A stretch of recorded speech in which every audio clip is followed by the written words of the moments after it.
Mendoj që është pas një hap kogja të mirë, po edhe pse na si shteti i Kosovës jena pak mbrapa në përdorimin dhe zhvillimin e inteligjencës artificiale, tu marr parasysh që kemi edhe një shqiptare e cila vetë ka ndikuar në krijimin e krejt kësaj.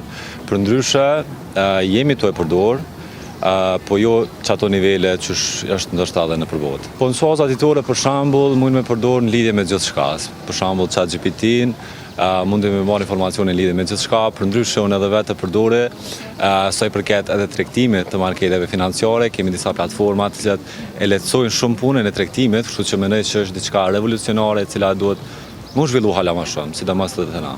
Sa i përket mjekësisë përgjithësi, na vetë se po para një kohe në Kinë apo Japoni nuk e di ku, që vetë se kanë me dalë disa robota, me thonë kështu që me zëvendësu edhe pjesën e mjekësisë, profesionit, po mjekësia është një profesion human dhe nuk besoj që mundet me u zëvendësu nga një robot apo nga një AI. Thjesht mundet me qenë si ndihmës, por që absolutisht jo. Disa të tjerë besojnë se shumë profesione do të shuhen, përfshirë zjarfiksit, pasi puna atyre mund të kryhet nga robotët. Megjithatë, ideja që njeriu të zëvendësohet plotësisht nga inteligjenca artificiale nuk po u pëlqen as pak. Po, mendoj se inteligjenca artificiale ka me zëvendësu shumë punë të ardhmen. Ndoshta mundet me u zëvendësu si moderatore, krejt mundet me zëvendësu, po nuk mundet me zëvendësu ato ndjenja që mund me jap një njeri.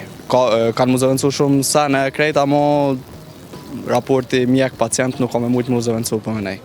Profesionet tjera kanë mu zëvendësu shumë, ekstrem shumë menej disa për tëne, për shembull sikur janë si zjarfiksat, në është do që si tjera s'po ditë që saktë cilën me cek.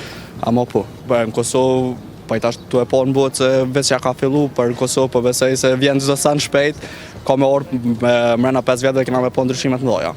Deshta me shtu se na vetë përdorim inteligjencën artificiale në disa fusha tjera, edhe po mënej se është shumë sa një mirë, ama nuk është shumë pëlqen se zëvendësohet, tu mundu mu zëvendësu faktori njeri, se nuk ka me u mujtë. Profesori i shkencave kompjuterike, Korab Rmoku, thotë se inteligjenca artificiale mund të jetë ndihmë, por jo zëvendësim.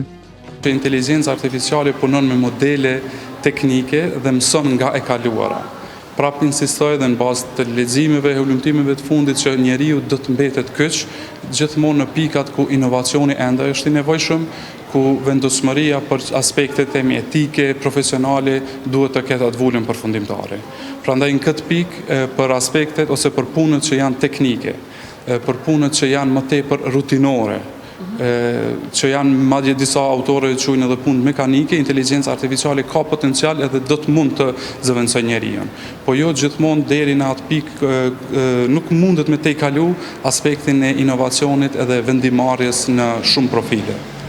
Rmoku thotë se me zhvillimin e teknologjisë, disa profesione janë zbehur, por në anën tjetër janë hapur horizonte të tjera për profesione të reja. Gjithmonë këto evolucionet e teknologjisë që kanë ndodhur kanë shu role të caktuara, mirë po kanë kriju gjithmonë mundësi dhe profesione të reja.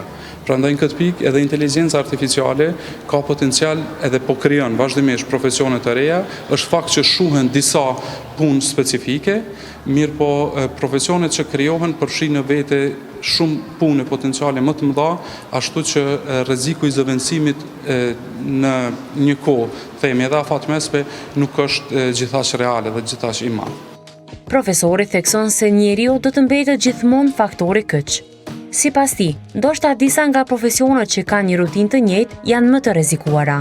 Profesionet që në përditshmërinë e tyre kërkojnë angazhim të zakonshëm rutinor, ato profesione janë deri në një mas të rrezikuar. Prandaj si mesazh duhet përcjellet që profesionistët e tillë duhet të fillojnë të përgatiten për një avancim, qoftë në aspektin profesional ose për shtatje me aftësitë e reja që inteligjenca artificiale i ofron në lidhje me profesionin e caktuar.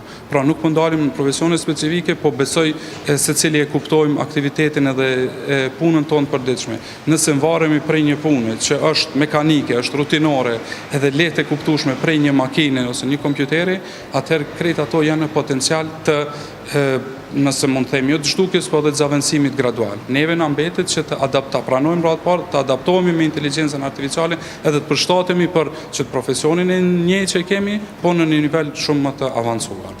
Ai shton se dhe studentët gjithnjë më shumë përdorin këtë mjete për të gjetur përgjigje, por sipas tij, jo gjithçka duhet besuar dhe patjetër duhet faktori njeri për ta vërtetuar. Ndikimi edhe përdorimi i inteligjencës artificiale vret jashtëzakonisht shumë. Ne diskutojmë edhe në rrafshin akademik, çdo detyrë, çdo angazhim që jepet madje sot studentëve, përgjigjet i marrin prej duke shfrytzuar platforma të ndryshme të inteligjencës artificiale. Normalisht ne nuk kemi kundër, po thirrja jonë është që të përdoren në atë mas ku e potencova dhe mëret. Inteligjenca artificiale të jetë vetëm amplifikatori i kapaciteteve tona. Pra të shfrytëzohet gjithmonë edhe ai ideja origjinale, inovacioni që vjen prej njerëzit e mandej të përdoret vetëm si përforcues në atë krijimin e një përgjigje ose zgjidhje finale. Duhet vazhdohet përdoret, por në thirrja është që të kemi kujdes në formën se e përdorim. Në vazhdon e kësaj që tham krejt edukimi në përfshirjen e inteligjencës artificiale në secilën sferë të jetës tashmë është i domosdoshëm. Nuk është sferë që ka mbetë të studiohet vetëm prej shkencave teknike ose shkencës kompjuterike. Prandaj është me rëndësi edhe imperativ i kohës që njerëzit të adaptohen edhe me aftësitë që inteligjenca artificiale i krijon e në këtë mënyrë t'i dim përparësitë po edhe mangësitë. Bëj thirrje prej këtu që jo çdo informatë që del ose që gjenerohet prej platformave të inteligjencës artificiale të mirët si definitive. Gjatë diskutimeve përmendëm për shembull diagnoza mjekësore ose zgjidhje të ndryshme problematikave, gjithmonë duhet të ekzistojë edhe ai mendimi edhe çështja kritike, pavarur e përdoruesit. Sipas njohësve të kësaj fushë, e ardhmja e inteligjencës artificiale nuk është në zëvendësimin e njeriut, por në bashkëpunimin me të, për të rritur mundësitë dhe kapacitetet në fusha të ndryshme.